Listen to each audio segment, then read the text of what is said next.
Good afternoon, good evening, good morning, whenever you happen into this wonderful opportunity in our ongoing effort to explore the realities of power in America today, particularly as it relates to all of us on the spectrum. And it is my great honor and privilege to introduce June Carbone. And she and her colleagues have written a book that is being released here. I think it's already been released, but it's called Fair Shake. Um, Women in the fight to build a just economy, which I think is incredibly important to understand the full scope of where we are. And again, reveals a lot of what our subject matter has been pursuing for some time. I want to give you a little sense of June's career as and her expertise as we move forward in this conversation. But to introduce you, Professor June Carbone joined the law school at University of Minnesota in 2013 as the inaugural holder of the Robina Chair in Law, Science, and Technology. From her position as the Edward A. Smith Missouri Chair of Law and Constitution and Society at the University of Missouri at Kansas City, she is an expert in family law, assisted reproduction, property and law, medicine, and bioethics. That's a tremendous array of topics, and also has taught contracts, remedies, financial institutions, civil procedure, and feminist jurisprudence. I would encourage you all, and I'll put in the description down below a link to June's bio, because it is fascinating to understand the wide berth of where she's coming from in her background to be able to achieve this incredible insight. But I want to read you just a quick excerpt from the book. It's a stirring and a comprehensive look at the state of women in the workforce, why women's progress has stalled, and how our economy fosters unproductive competition, and how we can fix the system, which is exactly what we're interested in. But I do want to read you this piece because I think it's of particular interest. Fair Shake, women in the fight to build a just economy, explains that the system that governs our economy is a winner-take-all economy, a root cause of these myriad, which is the root cause of the myriad of these problems. The WTA economy self-selects for aggressive, cutthroat business tactics, which creates a feedback loop that sidelines women. The authors of this book are three legal scholars, of course, June and her compatriots, co-authors.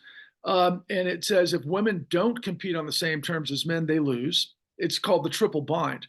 If they do compete on the same terms as men, they're punished more harshly for their sharp elbows or actual misdeeds. And when women see that they can't win on the same terms as men, they take themselves out of the game. So, what a way to introduce this incredible work given the times. June, what inspired you and your co authors to write this book? Well, the last book we did, that I did with Naomi Kahn, Marriage Markets, How Inequality is Remaking the American Family, we found out that the only group in American society whose marriage rates had increased were the top 10% of women by income. We wanted to know why. And we found out there were a whole lot more men than women in the top reaches of the economy. Take people making under $100,000 a year under the age of 35. White men outnumber white women by 2 to 1. Same for Asians. Not true for Blacks and Hispanics, where it's more like equal numbers. And then we looked at the gendered wage gap and we saw, women are now more likely to graduate from college than men. They're doing better educationally, advanced degrees, all kinds of areas. But the gendered wage gap has increased. Why? We were mystified. We looked at the bottom of the economy and we found, yeah, women are doing better, but only because blue collar men have seen their wages slashed. So it looks like women are doing better vis-a-vis men, but they're not doing better in absolute terms. So we started thinking, what's going on? Let's take a deep dive into this. Well, what are some of the issues? Or I should say, um, as you take a deep dive, what are some of the issues that the book explores? Well, one of the things that really shocked us is we thought we were going to have different stories. We'd look at low-wage women and we'd look at Walmart, we'd look at GE and corporate America, we'd look at tech, we'd look at finance. What we discovered, it was all the same story. And we found that story really laid out beautifully when we looked at Walmart. So we started with Walmart. We're lawyers, we're not sociologists. We started with Walmart. It's the biggest sex discrimination class action in American history. Went to the Supreme Court in 2011, 5-4 vote. Justice Scalia said, oh, gross statistical disparities and lots of evidence of sexism. We don't care. You don't have a smoking gun. Go away. No class certification. 5-4 changed the law. But when we looked at what they assembled, and the thing about these large class actions, they give you incredible data.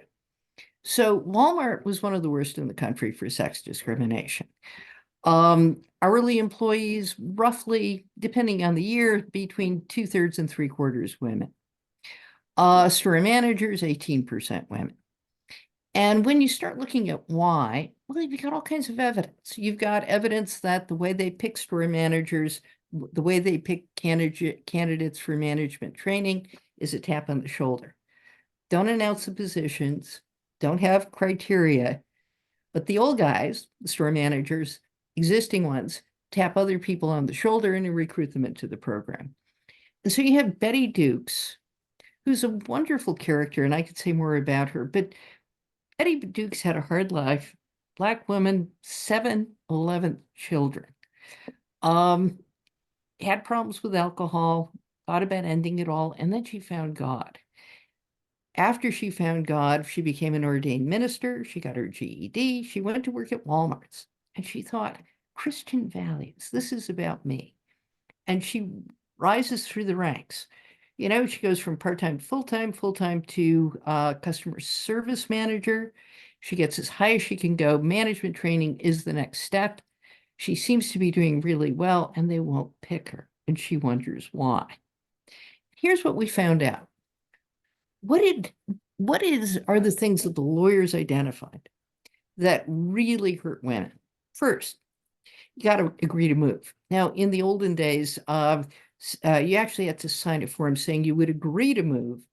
By the time you get into, say, 2011, they've gotten rid of the form, but they still move store managers every 3 or 4 years, especially if they're successful, often on short notice, often 100 miles away. Betty Dukes identified with her roots in the community, which, as she liked to point out, were deeper than Walmart's. Secondly, how do you reward people? You've got this bonus system. The bonus system is tied to total sales divided by labor costs and only labor costs. Walmart micromanaged everything about its supply chain. It micromanaged the temperatures in warehouses all over the country. But labor practices and only labor practices were decided by store managers with no supervision. And so high stakes, these bonuses that could be 2/3 of a store manager's salary, and you've got to move quickly, and there are no criteria, and it seems to be an old boys network. And then the light bulb went on. Walmart, #1 in the country in wage theft, wages and hours violations. Sam Walton had fought wages and hours regulation from the time it first was extended to retail workers in the 1960s, when John F. Kennedy fulfilled a promise to women that he would include retail workers or overwhelmingly women in labor protections. And Sam Walton never wanted them. So how did he do it?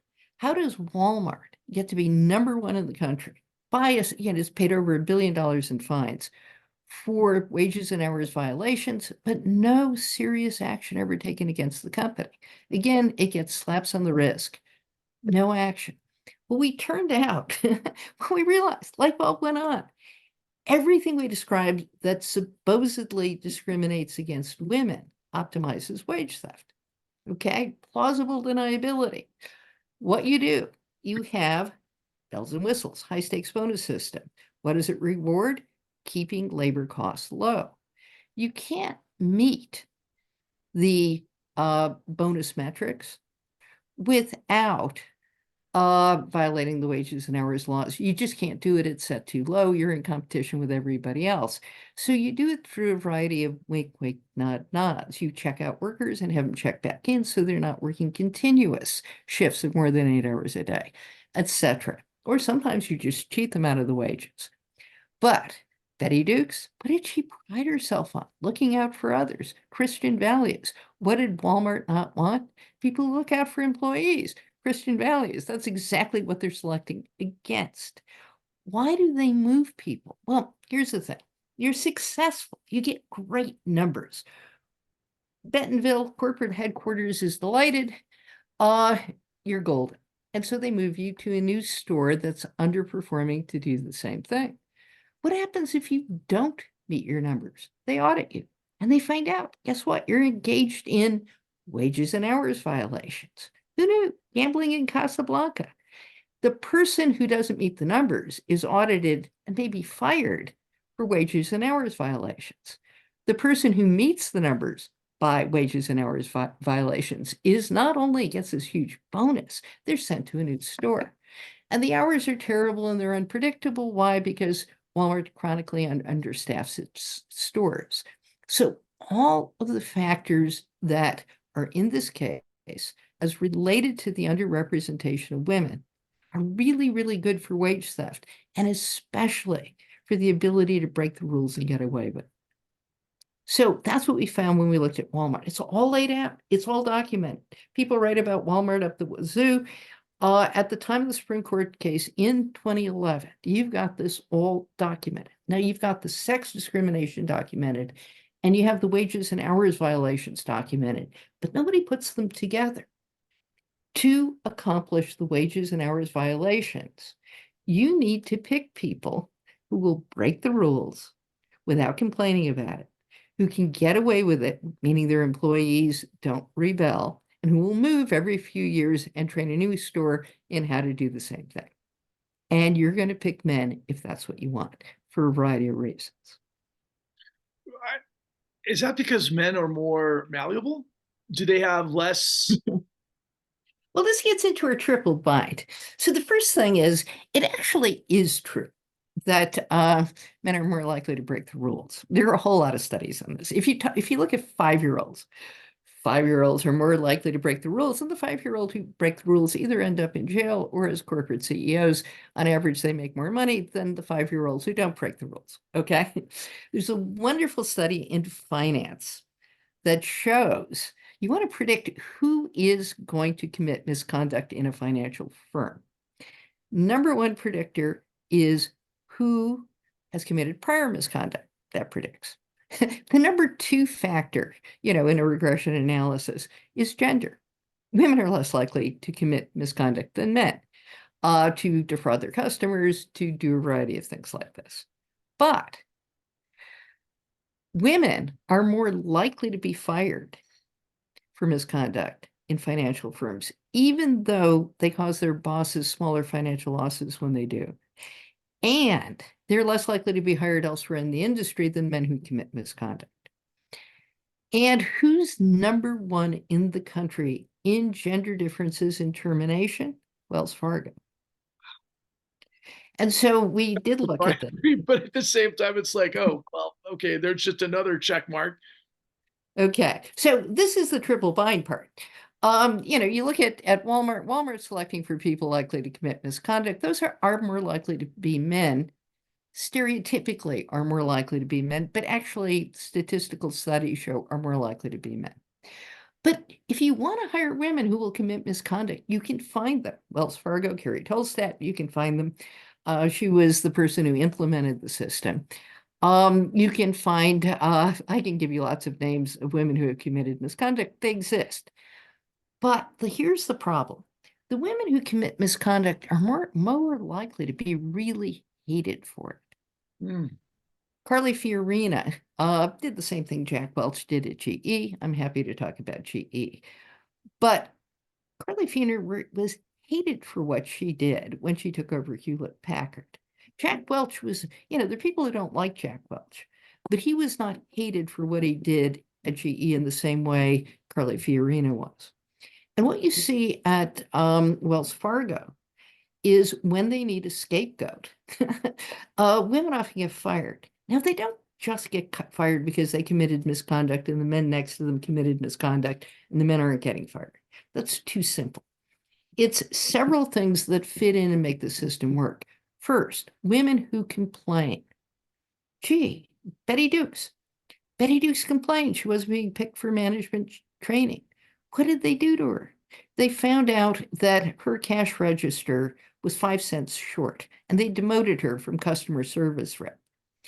Now, she didn't really get demoted because of the 5 cents. She got demoted because she was a squeaky wheel complaining about sex discrimination. So there was retaliation. But it's easier if you retaliate against somebody because of misconduct, and the misconduct is true, even if trivial. The employee typically has no recourse. At Wells Fargo, we talked to a woman who had been a manager in the region where this misconduct was rife. And she gave a employee training about how to get people to open multiple accounts without creating fake ones. Okay. And she got written up in the Wall Street Journal. And when there was bad publicity, she was the one who got fired. But why did the men who were doing worse things not get fired? Because they were buds with the managers. So if the manager knows that your prime employee is cheating on the side, but the cheating on the side benefits the manager whose numbers look better, then the manager is going to protect that employee. So the women who are caught up in the system are less likely to have a powerful protector. But they also lose in a variety of ways. So the men tend not to trust the women to commit the misconduct, fear if the women do commit the misconduct, they're going to rat out the boss. And they don't trust the women as much as they trust the bud, who they've gotten to be friends with, and they're both in on the fraud. They hang together. We call this the New Boys Club. The New Boys Club outflanks the Old Boys Club. The Old Boys Club is the established order that enforces the rules, and the Old Boys Club can include women. The New Boys Club, think of Donald Trump sending Rudy Giuliani and Lev Parnas off to Ukraine. They're the New Boys who outflank Ambassador Yovanovitch, the old boy, who will enforce the ordinary order of the American State Department. But the New Boys are loyal to the boss. They break the rules. And Donald Trump hopes they get away with it. Wow, boy, we could go a million miles an hour into so many examples of that. I want to Yes. circle back to the book because you've had such an incredible career. What differentiates this book from your other work that focuses on gender and the workplace? Well, a lot of this, my prior work came at it from the view of the family. You have an incredible disruption of American society and a new family model that rewards upper middle class couples who have two jobs and can trade off with a high degree of trust and reciprocity. But you look at what's happened to blue collar men. And when you want to explain the family, being with blue collar men is not a good deal for blue collar women if they're the more stable breadwinner and the primary caretaker. Same person does both marriages, a really bad deal because you're sharing. You're sharing the money you earned and you're doing most of the work and you still got to split 50-50. That's my prior work. But we also realize it's very closely related to what happened in the labor force.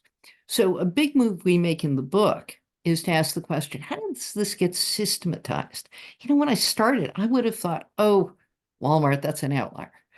Oh, Wells Fargo, what a terrible scandal, but not everybody is doing that. Then we discovered Jack Welch. Jack Welch is really the key to understanding this. So here's the thing about Jack Welch. Jack Welch becomes head of GE, General Electric, in 1980.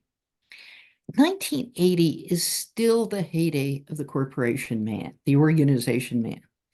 In the 50s, William White, he was disdainful of the organization man.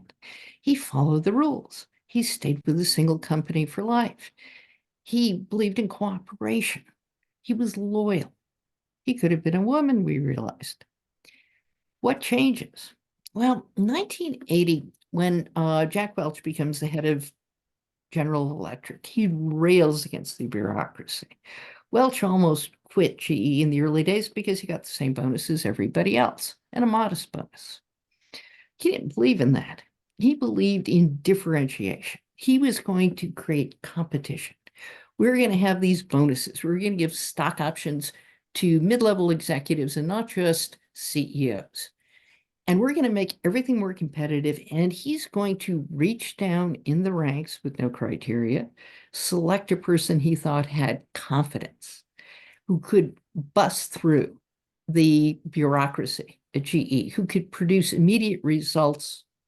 And he was going to give them almost unlimited discretion so long as they met their numbers. And of course, the critique of Jack Welch now, who many people feel destroyed GE, is that what Jack Welch was really doing, he was incentivizing earnings management. Earnings management is what it's called. It's securities fraud. And GE has been charged and found guilty of securities fraud in an SEC investigation. So what is he doing? He's dangling high-stake bonuses. And if you meet your numbers, you get a big bonus. And how do you meet your numbers? By producing the right earnings. And Jack Welch beat earnings expectations almost every quarter for 20 years. And while earnings at GE increased several 100%, the share price at GE rose by 4,000%. And bonuses, Jack Welch bonuses, his key executive bonuses were tied to increases in share price, which were tied to earnings, which were faked during this period, or at least manipulated to the point where you could get the right results. Now, think about this in terms of what Walmart does. First, you have competition. The executives are all competing against each other. And you have high stakes bonuses. They're really big rewards now for the people who meet the bonuses. You have a lot more insecurity. You have more insecurity because he has this management system called rank and yank. Everybody's being graded against everybody else. The bottom 10%, Jack Welch recommended firing every year. Then you have a new bottom 10% next year. But the top 20% or so are being groomed for promotion. Well, the people being groomed for promotion move, just like Walmart, every 2 to 3 years. And the criteria is Welch's sense. This person has confidence. This person can break through the bureaucracy. Hint, hint, this person can break the rules. This person helps me meet my objectives defined in terms of earnings. A whole lot like labor costs, okay? It's the same system. And today there's and what you get when you get this system, you make everybody insecure, you compete against each other, stabbing somebody in the back to rise through the ranks. Hey, if you get the right results, the results are what counts. That's what the CEO of Wells Fargo says. The results are what counts. That's what Jack Welch said. Turns out if you create those environments, if women recognize that's what's going on, male applications fall by 50%, female applications fall by 95%. If you have a system that pits employees against each other. And the people who rise in such a system, robust literature, they're more likely to be over-optimistic, narcissistic, and amoral, and women are less likely to apply. They're also more likely to commit sexual harassment. Well, I think that goes to the psychology of it, doesn't it? I mean, I don't know how deep you want to go into that, but just briefly, just hitting the rewind briefly, because I am quite aware of the notion of Gresham's dynamic. I am quite clear on bad ethics driving good ethics out of the marketplace. When you think about this diabolical structure, I think you can connect pretty much all of corporate America based on what you just gave us as the Jack Welch, sort of introspection. It was the pathway. It was the thing that broke it up to create this winner take all scenario. But when you take it back to the largest retail company in the United States, to see these applications it almost feels like CIA-like. I mean, it just feels like the precision of the control of the workplace and the psychology of knowing where things are going to go. I mean, it seems like what you've provided is almost that poster that we see of the iceberg, where you see the tip of the iceberg, and then it's like 10 times larger beneath the surface. What other takeaways might you be able to reveal that this led to. Yeah, well, what's interesting about Walmart along these lines is that uh, Walmart has women. So, you look at a company like GE, and there are not a whole lot of women certainly not in the upper management ranks, but it's a manufacturing company when Jack Welch comes in. So not in the lower ranks either. With Walmart, because Walmart starts in 1963, Welch actually, I mean, not Welch, Walton perfects two different sets of messages. The men who are the managers at Walmart say in their depositions, it's like Adam and Eve. The manager job is really tough. It's not for women because of family responsibilities. And at GE, what you see is you don't have those separate messages, but you have the systemization of this kind of mindset that says we're tough, we're better than other people because we rose through the ranks. What counts is our bonuses. So when you look at what society rewards today, I mean, this is how I sum up the difference. Mitt Romney and George Romney, okay? They're father and son. Both were CEOs of major companies. In George's case, American Motors in Michigan. In Mitt Romney's case, Bain Capital in Massachusetts. Both become governors of major states. Both run for president, touting their success as businessmen. The hallmark of George Romney's success as a businessman is the health of American Motors. But for Mitt Romney in 2012, no one cares about Bain Capital. I'm not even sure Mitt does. It's an extraction device. The sign of success is the $200 million he has in the Cayman Islands, with the op-ed pages of the Wall Street Journal saying, and if he were really a good businessman, he'd have more than 200 million in the Cayman Islands. So you can see that shift. And I think Welch with rank and yank, with the idea, high stakes bonuses, no longer loyal to your employees, fire people rapidly, choose opportunistically people who will meet relatively short-term objectives. And the hallmark of success is share price, which is what drives bonuses. That system, that system runs throughout American society. We have books, The End of Loyalty, The Fissured Workplace. Companies don't invest in their employees. Employees are not loyal. And so what counts? Can you make a killing quickly and move someplace else? On all those factors, I have a nice little study, small scale, about women in finance. Turns out the men who are most ambitious and want to maximize earnings move. They don't just move, GE moves executives around the country every couple of years, just like Walmart does. In finance, you're more likely to switch companies. And you're looking for the relationships that allow you to jump ship. So one reason the financial crisis, what does a company like Goldman Sachs do? It dumps its toxic wastes on German banks or pension funds. But the employees in the German banks or the pension funds who buy the stuff want to curry favor with the Goldman Sachs employees because they're entering into a network that may be the source of their next job. And that next job may be more important to them. The prestige of hanging out at the bar with Goldman Sachs employees may be more important to them than what happens to their employer that they don't expect to be with in a couple of years.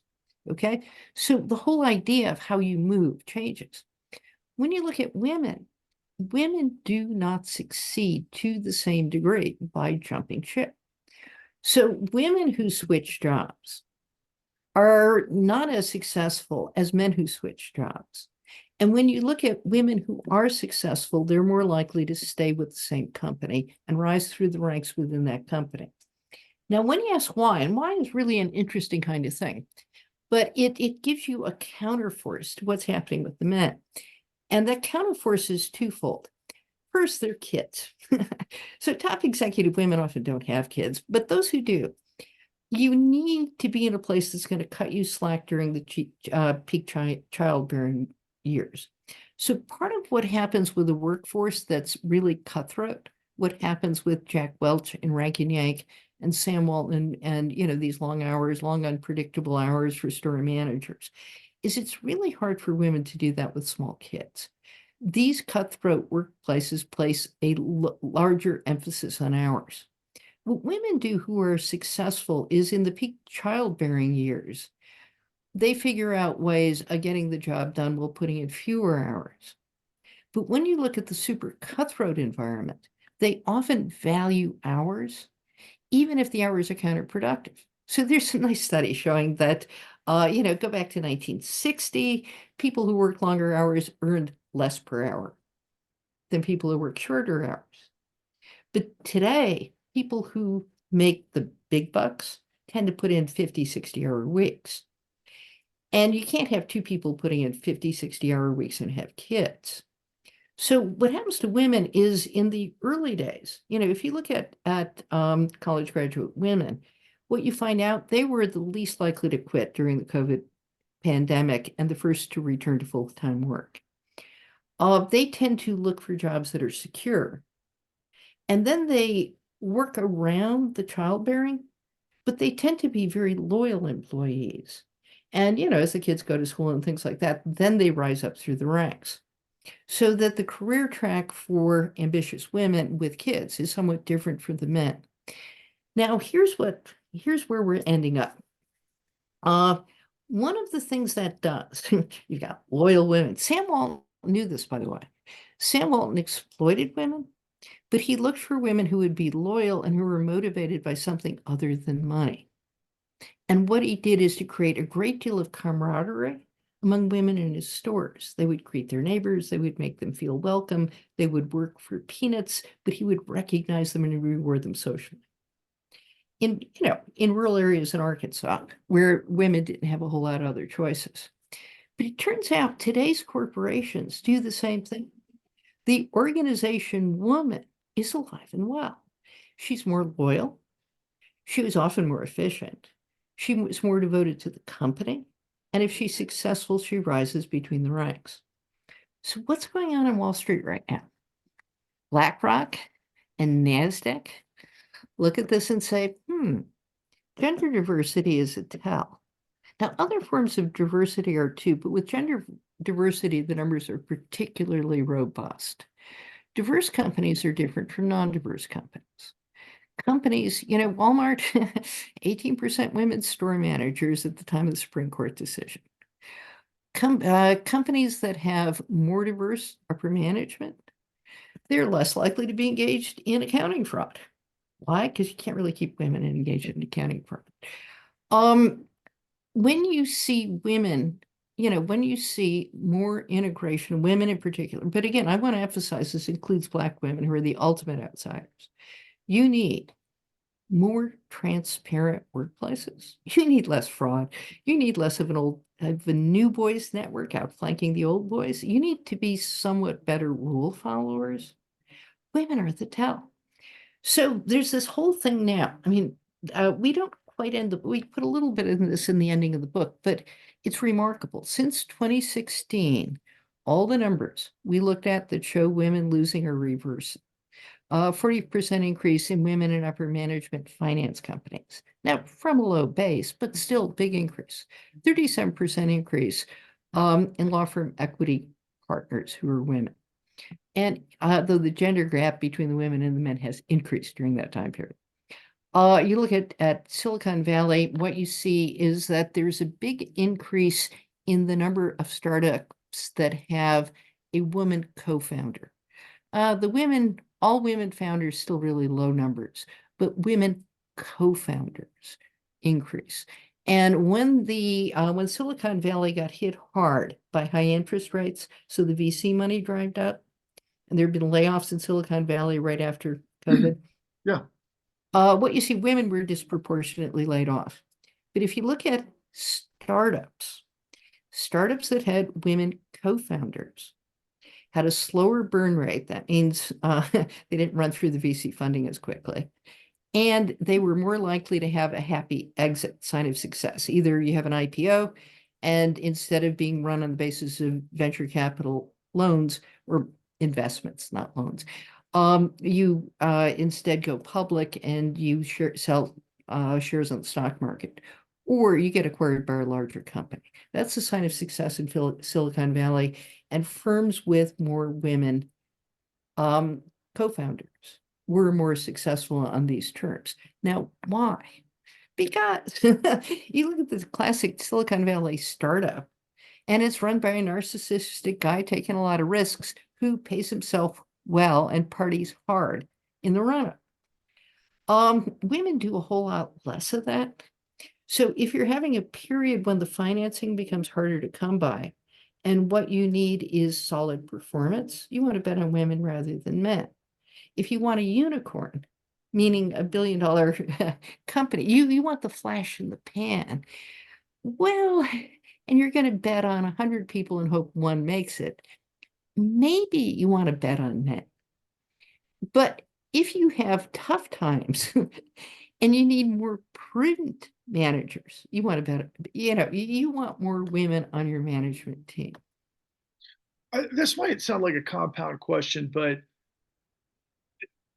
and you addressed it, but do you have any examples of women who are CEOs, even though you said upper management, but that might even have a majority of the board, if that exists, that would parallel what you just said? That's the part one. Part two, and I might even ask, I don't want to do three, but I have to think of somebody like Elizabeth Theranos, for example. And I Right. just, maybe you could just tap into Elizabeth from, how that fits into the whole corollary. But the final question, though, is that, look, when the country had its broadest growth of the middle class following World War II, we had, at least I thought, the illusion of loyalty within the company and the rising through the ranks based on a meritocracy that seemed to make sense until this time period of Jack Welch.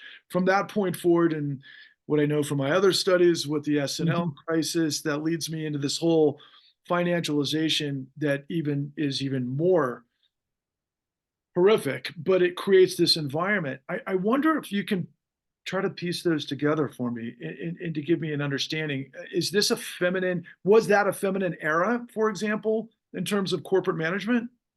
Well, that's what we're saying. Is this isn't necessarily about women. You can find women to commit fraud if you want.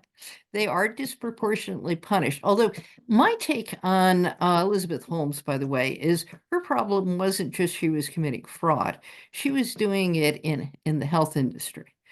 And that's more heavily regulated, and there's the risk of people dying if you're faking it. Whereas in a lot of the computer field, it's a very different kind of market. So that's one of my takes on it. But yeah, women commit fraud. But I think there is a big difference, and you're seeing it now in politics, between classically masculine values and classically feminine values.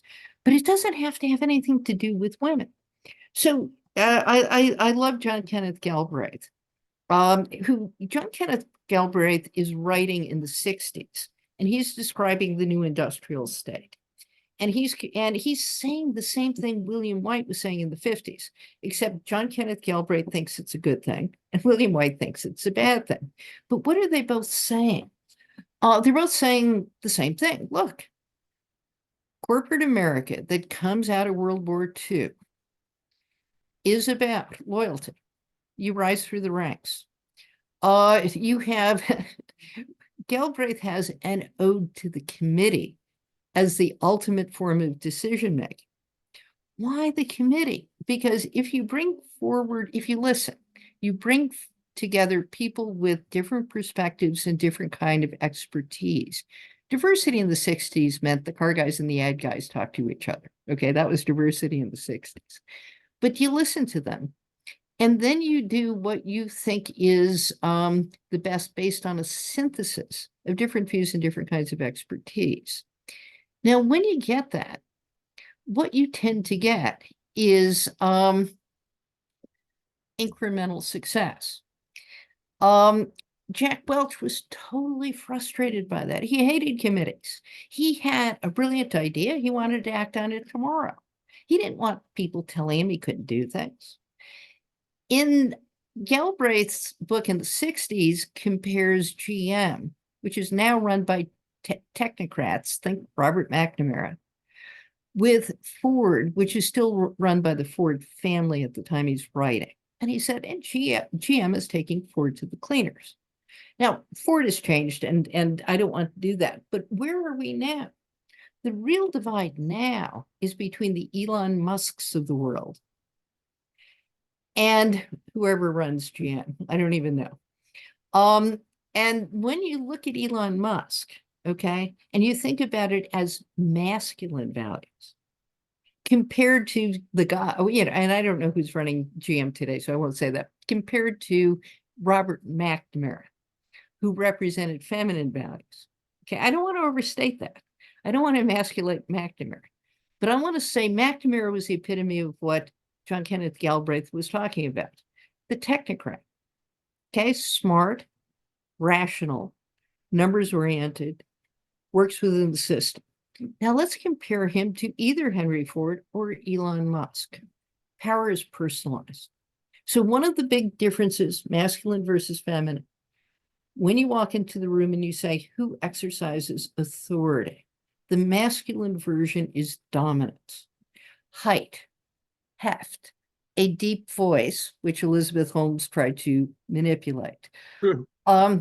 Personalized power, charisma, narcissism, versus, and I think the last institution left in American society that still represents feminine values, the military. Wow. Where does authority come from? The uniform. Institutionalized power, not personalized power. Eisenhower beats out MacArthur. Okay, for president actually in 1952, but long story. As a general of the Allied forces. I mean, to your point. Yes. And again, you play by the rules. It's not breaking the rules and getting away with it as the ultimate hallmark of success. It is operating within the rules and making the system work. It's loyalty. Why do I say the military? Loyalty. The military is about loyalty. And honor can cut either way, but in today's world, honor is not a masculine trait. It's a feminine trait. It goes with the idea you look out for others.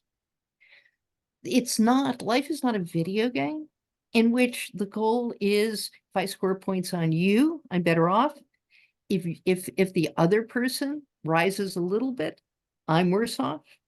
Okay, that mindset is the core of what I see as the life is a video game mindset.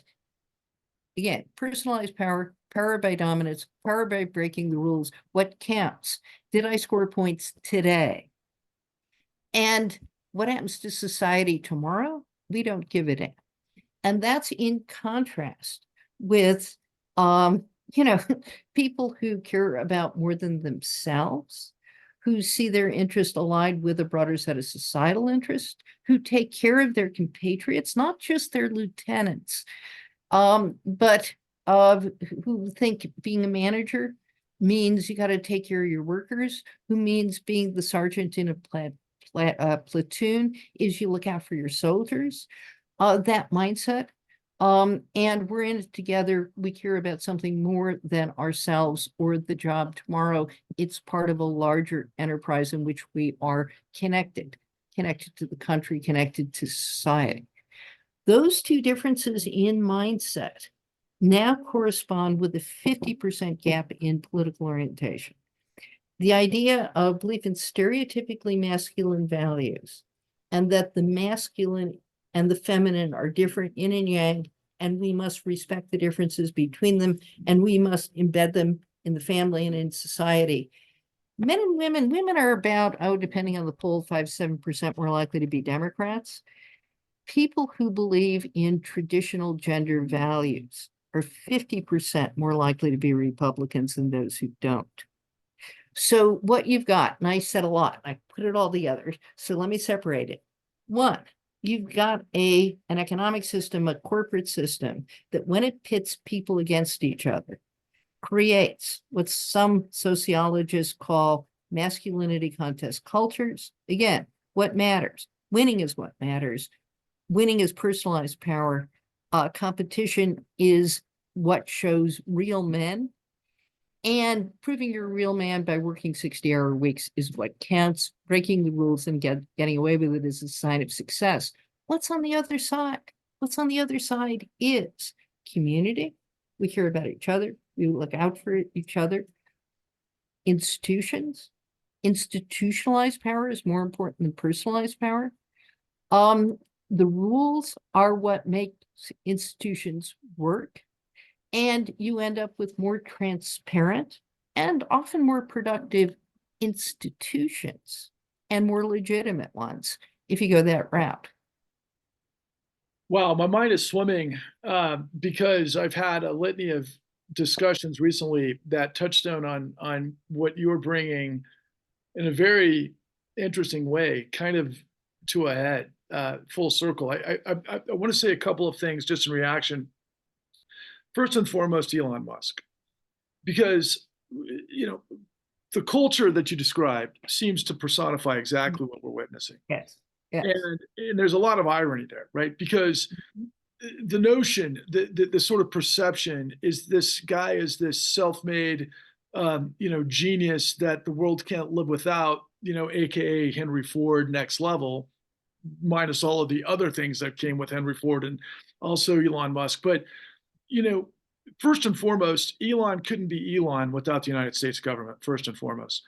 Second of all, since COVID, we know based on all of the Fed situations and policy and the nature of QE and yada, yada, yada, especially we saw this growth of billionaires during the COVID, lockdowns because of the financialization. And I don't want to go into that more so than this notion of Jack Welch and this sort of dog eat dog, vicious sort of dog fight that brings out the worst of people's values, where the whole isn't supposed to win. The individual is supposed to literally loot from the situation which they've devised as good for the shareholder. But what we've learned in reality is that no, it's the Federal Reserve and the financial policy and the Treasury that has made up for the losses, the catastrophic losses of the system.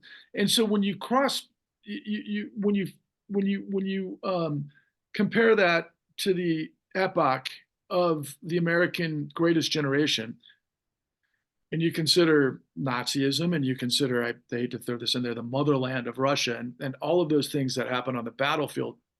But when you framed that it's more of a feminine trait because of the loyalty and really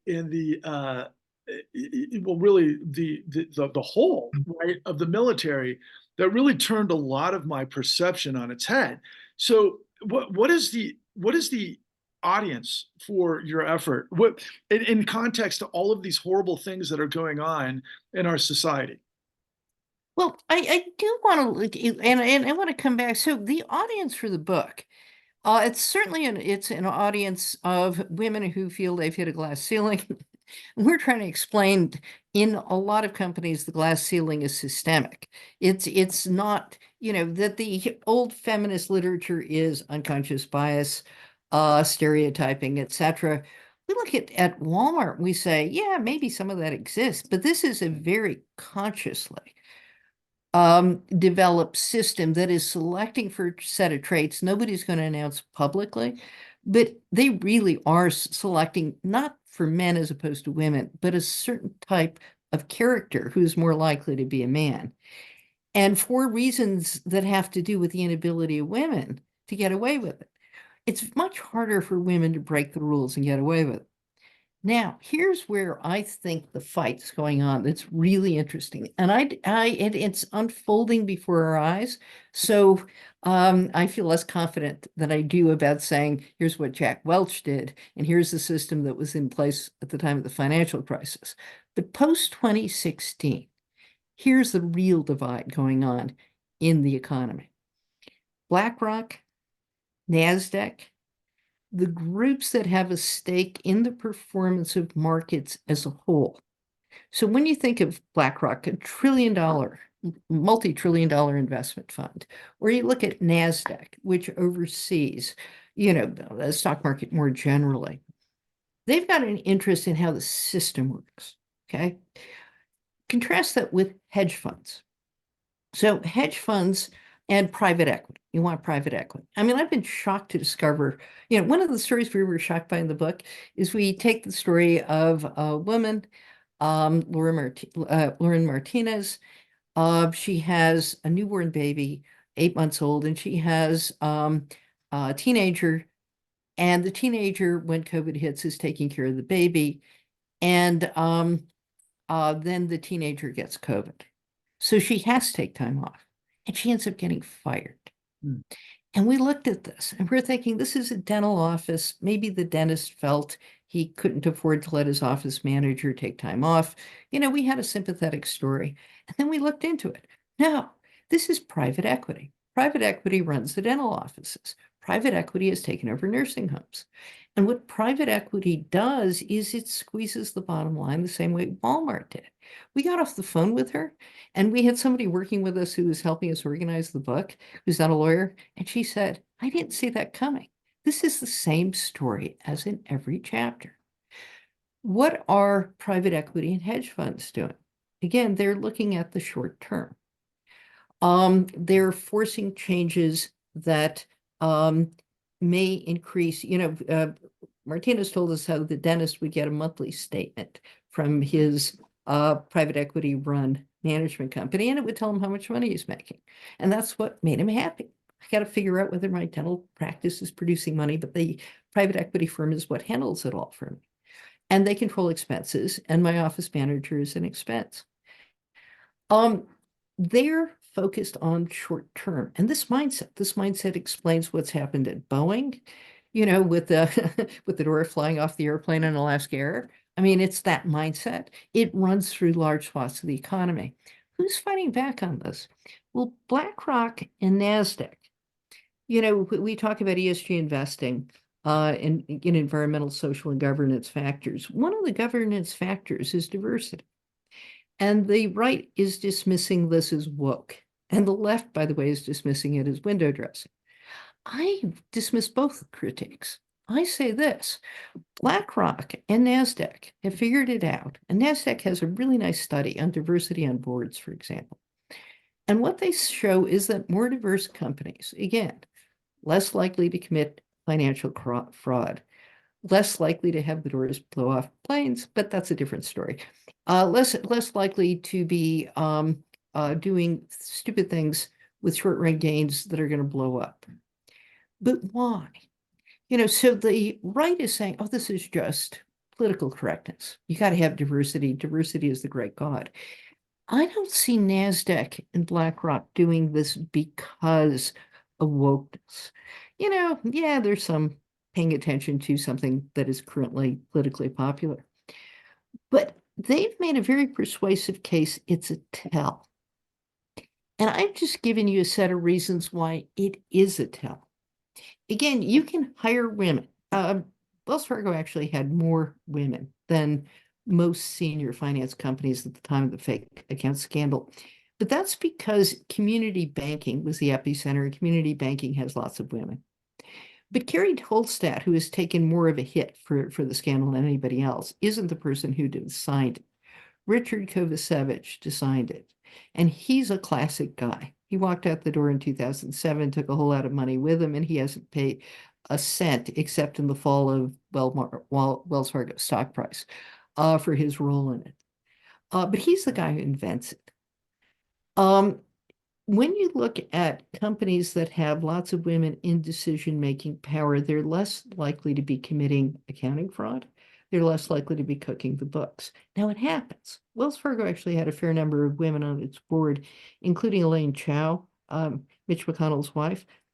But she left before the scandal got out of control to go off and become Secretary of Commerce. But I tell you these stories because this idea to manage diversity and to keep diversity, to not have numbers that show in the Wells Fargo scandal, women were much more likely to be fired, even though they were less likely to commit fraud. Number one in the country in gender disparities and termination. That's a tell. Not being able to keep women on your board, that's a tell. Not having women in senior management, that's a tell. Either the company is completely out of touch, or there's a secret game going on they haven't made public. Well, that's incredibly profound, but also pretty revealing when you think about one of my most hated, I shouldn't say the word, but nemesis, Vivek Ramaswamy, because of his attack on ESG. But it's so funny when you know who Vivek Ramaswamy is. He's Elizabeth Holmes 2.0. I mean, he's literally the ultimate fraud with everything that he did to get the, hundreds of millions. But he's actually, as it turns out, he financed his campaign, his presidential campaign, with the earnings from ESG, from BlackRock company. So there's another twist to the whole thing. But so, I mean, this is extraordinary. What would you tell someone who's not familiar with this material, who's just kind of coming into this conversation for the first time? What would you tell them? Is what do you want to accomplish with the book? But what if they're not familiar with the subject matter? Ultimately we've covered it, but is there kind Oh, of read our book. Read our book. The thing about our book, okay? So I'm a law professor. I can give you my law review articles if you want the detailed wonkish data behind it. The book, we David K. Johnston, who's a Pulitzer Prize winning journalist, yeah. has written about tax of all things. And he's done a blurb for our book, and he says, he called me up. He said, I can't believe it. This reads incredibly well. The general public can pick it up. We didn't try to give a grand, I'm giving you my grand theoretical account of what happened. But the book is written that captures the Betty Duke's eye view of what it's like to be caught in the system. And you think you're making progress, and you think this company reflects your values, and you're hitting your head against a wall. And then you wake up. And what you see is how, what Walmart needs is not managers who will take care of employees. It needs managers who will exploit employees. And we explain how that works. Well, it seems like the entire society could learn what's important because we need to reconfigure things quickly. There's even more pain coming if we don't get a hold of this madness, sooner than later. I want to remind everybody what the title of the book is: Fair Shake: Women in the Fight to Build a Just Economy. You wrote this with Naomi Kahn and Nancy Levitt, and of course, June Carbone, and I'll have the link in the description. Um, June, thank you so much for your incredible expertise. In closing, giving all of I mean, today's the Civil War is trending on X, and this is all part and parcel to Texas Governor Abbott sending the Texas National Guard, against the rules of the federal, National Guard, and it's and just overstepping and everything that means. But what the focus is, and you couldn't make this stuff up over the course of 5 decades, that the people that are incredibly behind this a lot of times might fit in some of the parameters that you've described today. They tend to be um, you know, anti-immigrant and everything that comes with it, for the sake of we're losing jobs.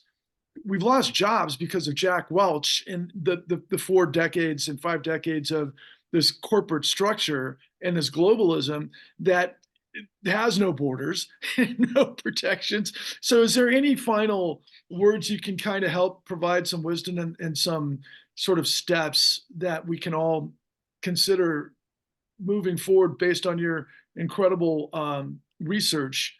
What kind of situation are we in right now, June?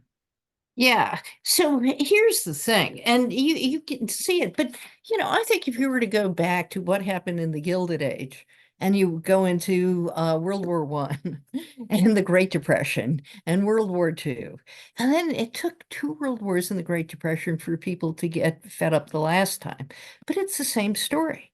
Yeah. You've got people like Elon Musk and Ramaswamy and Donald Trump and the Koch brothers and the other Sheldon Adelson. You've got people with an incredible amount of money. What you find when you look at Walton is how they banded together and they put together a movement that resulted in this Supreme Court. And this Supreme Court, with John Roberts totally on board, what they really cared about was this 5-4 vote in Walmart, striking down the ability of people to fight back. Okay. And there are 6 votes on the Supreme Court for corporate America. Now, I think there are parts of corporate America that are getting nervous, but if you think about what the system is, it is okay. People know they're losing. They question the legitimacy of institutions. So, what do we say to them? It's those other people's fault. Okay. Women are getting ahead at the expense of men. We need to eliminate, cut immigration. I have news for you. Mexican immigration peaked in 2000. It is less, and declined steadily since then and plummeted after the financial crisis. What we have now is a product of a mix of climate change and authoritarian policies. Okay. It's not the old immigration. And you want to know why there's inflation? You want to know why the Iowa is busy gutting the child labor laws? Because we have reduced immigration that takes the jobs Americans need done that Americans don't want to do. So again, we have created this video game mindset. The video game is that person wins, I lose. We've created this idea that we've got to stick together and unite behind the guy who's going to bring down the system because it's corrupt. That's Donald Trump. But he's the most corrupt person of all. And the fat cats are laughing all the way to the bank because as long as we fight each other on those terms, then they can do whatever they want. That was Jack Welch's genius. Pit the employees against each other, and they look the other way while you commit accounting fraud and take the disproportionate share of resources for yourself and offshore companies and fire all the workers. I know someone who wouldn't necessarily call it genius; he'd call it audacity. But point taken. And what a wonderful way to close it out. Yeah, it's scary times, and you made one point that I would add to that. Private equity, that happens to be one of the massive, puppeteers of this whole thing. When you understand where the money's coming from, under what circumstances, that just adds even more diabolical insult to injury. So, thank you, June. I do have a finishing word. It is not accidental that, as far as we can tell, hedge funds and private equity are 97% white males. And we see women as the last best hope to fight against it, mostly because private equity is not going to let us in the door. We have nothing to lose. Wow, unbelievable. I'm going to send this far and wide. I hope everybody pays attention to it. Once again, June Carbone, thank Okay. you. Thank you for your time. I look forward to next. All right. Good talking to you. Thank you so much. I'm going to stop now. Bye-bye.